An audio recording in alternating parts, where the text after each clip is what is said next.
प्रकाश, ध्वनि और दृश्यों के संगम से महाकाल की सर्वशक्तिमान उपस्थिति हर हृदय में स्पंदित होगी। आपसे निवेदन है कि अपने सेल फोन्स को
आदिदेव, किरात, शंकर, जटाधारी, मृत्युंजय, विश्वेश, त्र्यंबक, महारुद्र, नीलकंठ, महाशिव, महाकाल, महेश। महाकाल जिनके उद्गम से उत्पन्न होती सृष्टि की लय,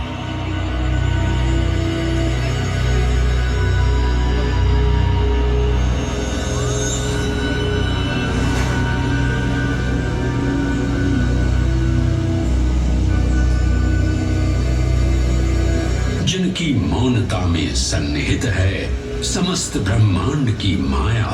इन महान देव को नमन करने से पूर्व आइए वंदन करें उस रूप को जो स्वयं शिव से पहले पूजित होते हैं, श्री गोपू बालेश्वर। जब एक 5 वर्षीय बालक ने राजा चंद्रसेन को अपनी अमूल्य मणि की रक्षा हेतु महाकाल की उपासना में लीन देखा तो वो भी भक्ति में तल्लीन हो गया।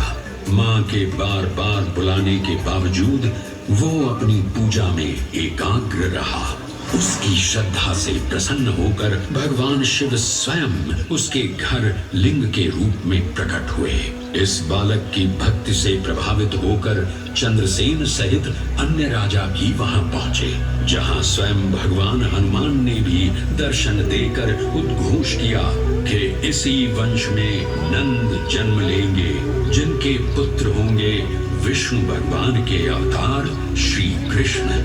ये परंपरा न केवल बाल भक्ति की प्रतीक है, बल्कि गुरु शिष्य परंपरा, तांत्रिक साधनाओं और क्रमिक पूजन की विधियों से भी जुड़ी है। मंदिर परिसर में स्थित एक छोटा मंदिर श्री गोपू बालेश्वर महादेव मंदिर आज भी इस घटना की स्मृति को संजोए हुए है। महाकाल जो हर परमाणु और कोशिका में है, हर पल हर क्षण में। महाकाल जो है इस महानगर उज्जैन और नदी क्षिप्रा के कण कण में। आइए सुने उसी पावन नदी क्षिप्रा से महादेव की अद्भुत गाथा।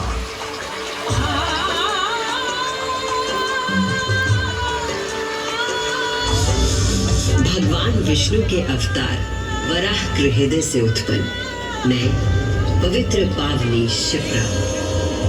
उद्गम तो मेरा श्री हरि के हृदय से हुआ, पर मैं प्रवाहित हो रही हूँ महाकाल के चरणों में।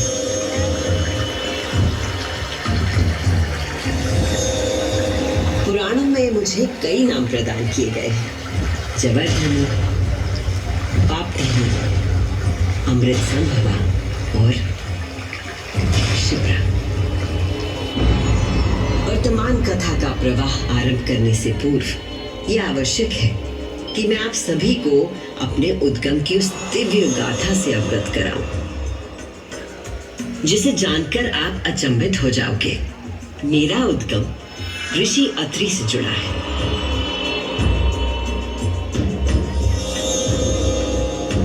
जो सप्त ऋषियों में से एक है। जब ऋषि अत्रि ने उज्जैन में 3000 वर्षों की कठोर तपस्या पूरी की और अपनी आंखें खोली, तो उन्होंने देखा कि उनके शरीर से 2 महान प्रकाश धाराएं निकल रही थी।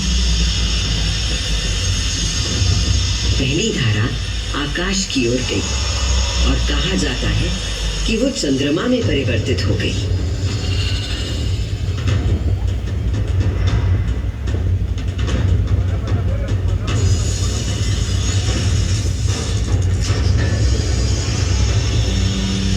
और दूसरी प्रकाश धारा पृथ्वी की ओर गई और उसने मेरा रूप धारण कर लिया। और उस प्राचीन काल से बहती आ रही हूं मैं, इतिहास, आध्यात्मिकता, दिव्यता की कहानियां अपने साथ लेकर। कहानियां महाकाल की, जो विश्व का आदि और अंत है, जीवन का आरंभ और समापन जिनकी इच्छा से होता है, जो इस विश्व की निस्तब्धता और ध्वनि दोनों है।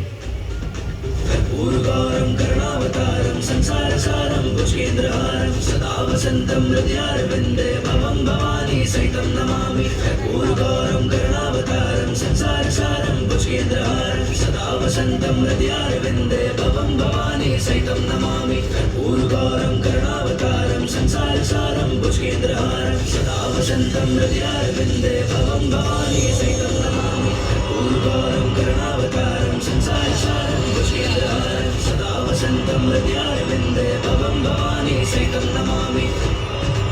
महाकाल की महागाथाएं इतनी विस्तृत है